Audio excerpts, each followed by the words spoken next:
Il y a quelques jours, j'ai fait une vidéo sur la polémique de Captain Marvel et Rotten Tomatoes. Donc on y voyait l'honnêteté du site et la merveilleuse campagne publicitaire des acteurs du film. J'expliquais que les fans ne voulaient pas aller voir le film avant sa sortie. Les gens laissaient des avis négatifs et donc les gentils, oui on va appeler les censeurs les gentils, ont dit que c'était l'œuvre de trolls et de rageux. Donc, dans cette petite vidéo, j'expliquerai pourquoi les gens ont dit qu'ils n'étaient pas intéressés par le film plus de 2 semaines avant sa sortie. Il se peut que je me répète un peu avec certains propos de ma précédente vidéo. J'avais expliqué que c'était entre autres à cause de Brie Larson qui avait fait des commentaires limites que les gens ne voulaient pas aller voir le film, mais il y a plus que ça. Donc, après que Rotten Tomatoes avait créé la page pour Captain Marvel, les gens ainsi que les critiques pouvaient dire s'ils étaient intéressés par le film. Comme j'ai dit dans l'autre vidéo, c'est une option que tous les films ont sur le site. Du moins avaient. Car oui, il y avait de la censure de la part des gentils. Au début, le film avait plus de 95% des gens qui disaient être intéressés par le film. Pourtant, j'avais expliqué qu'à la fin, le pourcentage s'élevait à 27%, donc comment le score a pu tant baisser?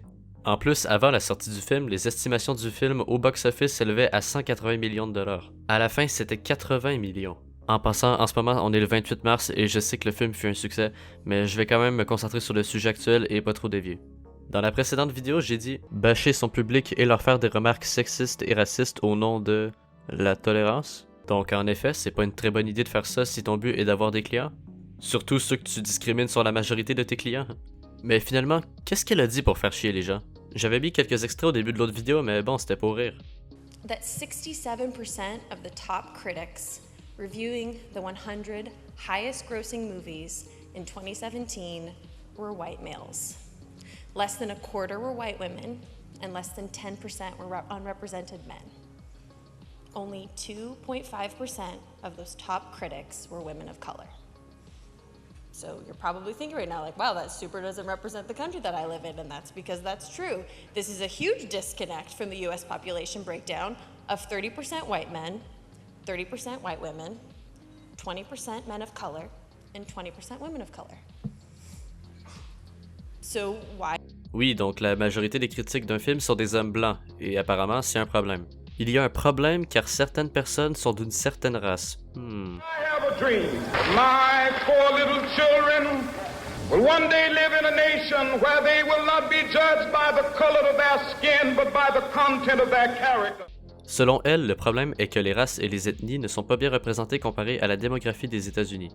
Donc oui, c'est vrai que le nombre de personnes de couleur de peau noire qui ont critiqué le film n'est pas égal à celui des personnes de couleur noire qui vivent aux États-Unis, mais ça change absolument rien. Les critiques ne sont pas sélectionnées par qui que ce soit. C'est pas une sorte de racisme systématique. Personne ne forçait personne à faire quoi que ce soit. Par contre, toi, tu incites que l'on devrait avoir plus de femmes et surtout des femmes noires qui deviennent critiques de films pour que ce soit plus équitable.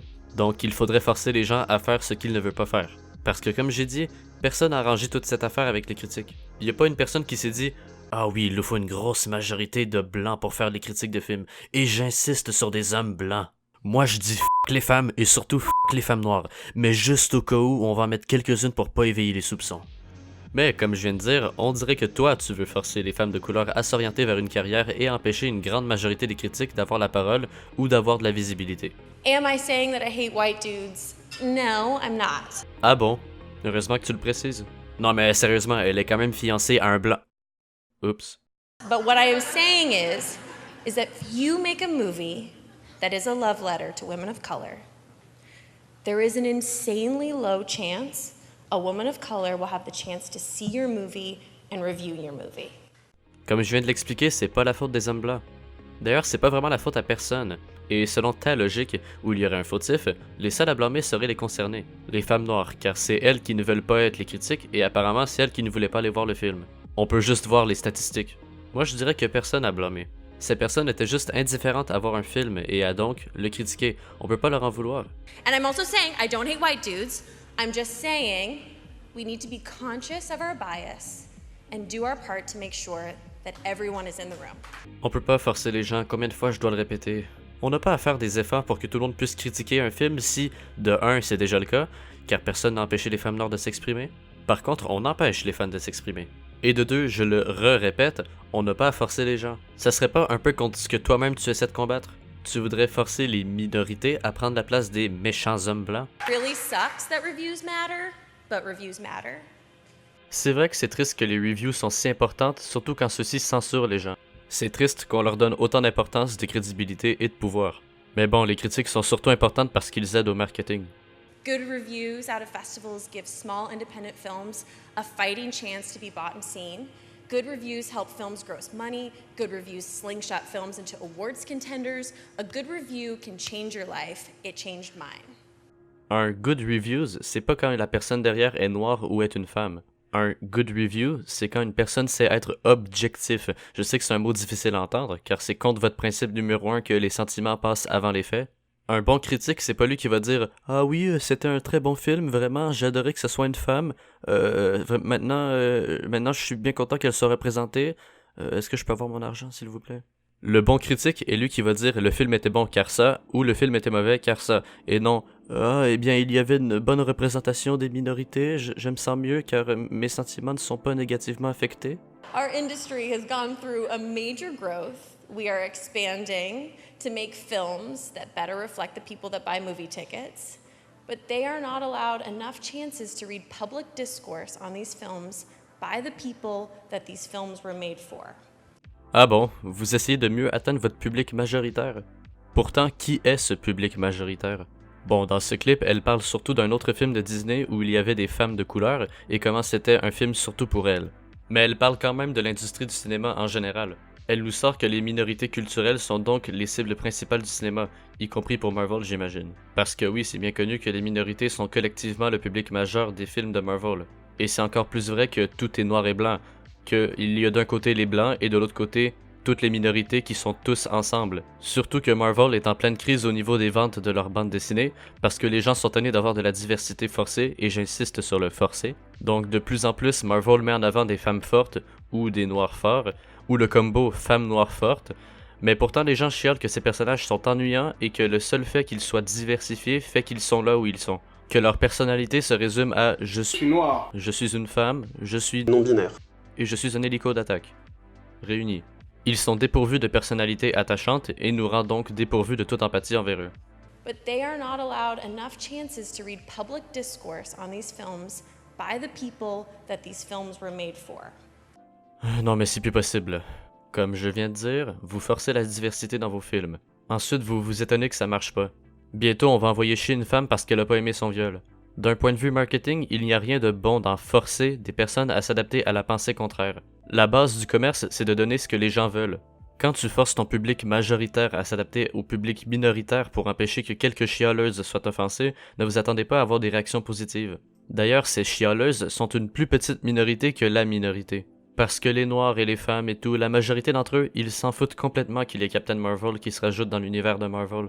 Ils s'en foutent qu'il y ait un noir ou une noire. Ce qu'ils veulent, comme tous les autres fans, c'est de bons personnages. Pas nécessairement un personnage femme ou noir, mais un bon personnage, point. Voilà pourquoi ils aiment les Avengers par exemple. Ils veulent, en tant qu'être humain, pouvoir s'identifier un minimum à ces personnages. Et quand je dis s'identifier, c'est pas « Ah, il est noir comme moi, donc je l'aime bien ». Moi, quand je vais dans la rue, je me dis pas « Ah, cet inconnu-là, je l'adore, il est blanc et hétéro tout comme moi ». Personne ne devient ami avec une personne juste parce qu'il te ressemble physiquement. D'ailleurs, plus j'avance dans cette vidéo, plus j'arrive pas à y croire qu'on doit expliquer quelque chose d'aussi logique. C'est littéralement du relation humaine 101. Donc, quand que tu introduis un personnage que quasiment personne ne connaissait et que personne n'aimait, que tu lui fais un film spécialement dédié à elle et que vous osez dire qu'elle est le premier symbole pour les femmes fortes, alors que t'as d'un côté Black Widow qui est là depuis des années, qui est appréciée et que beaucoup de fans demandent un film sur elle depuis longtemps, pas étonnant que les gens chiolent. Les femmes fortes ne sont pas en manque dans le MCU, et pourtant les producteurs ont quand même décidé de nous enfoncer le suppositoire de la diversité depuis quelque temps. Voilà pourquoi les gens ont massivement été négatifs envers Captain Marvel, pas parce qu'ils sont sexistes. Vous essayez juste de les discréditer en disant ça. Au début, sur la page de Captain Marvel sur Rotten Tomatoes, le pourcentage des gens qui disaient vouloir voir le film était à 96%. Sauf qu'au fur et à mesure que le temps passe, il y avait de plus en plus d'interviews où, entre autres, Brie Larson disait « Ouais, vous savez, les hommes blancs qui représentent la majeure partie de mon public, je m'en fous de vous. Vos avis ne comptent pas parce que vous êtes des hommes blancs. » I do not need a 40-year-old white dude to tell me what didn't work for him about A Wrinkle in Time. Non seulement il y avait elle, mais aussi Marvel eux-mêmes, Disney aussi, et les SJW. Sur internet, t'avais les NPC qui ne font que répéter qu'ils vont voir le film parce que c'est une femme forte qui joue le rôle principal. Donc normal que les vrais fans, qui eux aiment vraiment Marvel dans sa globalité, commencent à se dire « Non, j'aime pas trop ça, ça sent la merde ». En effet, la merde s'en vient puisque tout ce que les SJW touchent se détruit. L'histoire n'a fait que nous le montrer encore et encore. Voilà entre autres ce qui est arrivé pour Star Wars 8 et Solo. Après, oui, je sais, Captain Marvel fut un succès.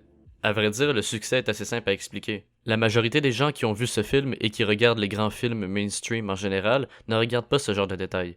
Tout ce qu'ils ont vu, c'est les grands médias qui ont dit que c'était le meilleur film du monde, car il y avait une femme forte et que le film a été attaqué par des trolls d'extrême droite et des bots russes. Encore une fois, quand je parlais de discréditer ses adversaires. En plus, le film a clairement profité du fait que le dernier Avengers allait sortir peu après. Surtout qu'à la fin de Captain Marvel, il y avait un passage qui expliquait un peu ce qui allait se passer dans Endgame. Donc c'est normal que les gens ont quand même été voir le film par curiosité. En plus de ce que j'ai compris, le film est pas tant un chef-d'œuvre, mais il est pas nécessairement mauvais. Objectivement, c'était quand même bien. Le vrai gros problème, comme je l'expliquais dans ma dernière vidéo, est que les gens ont été censurés et insultés par les compagnies en charge, par les médias et par les SJW. En plus, ces derniers sont assez hypocrites puisqu'ils sont les premiers à dire que c'est mauvais de déshumaniser les SJW en les appelant les NPC ou PNJ en français, alors qu'ils sont les premiers à traiter les autres de bots russes ou de trolls pour aucune raison logique excepté de discréditer pour mieux gagner le combat. Je ne dis même pas de débat parce que ces gens ne sont plus dans le débat, ils sont dans la dictature de la pensée.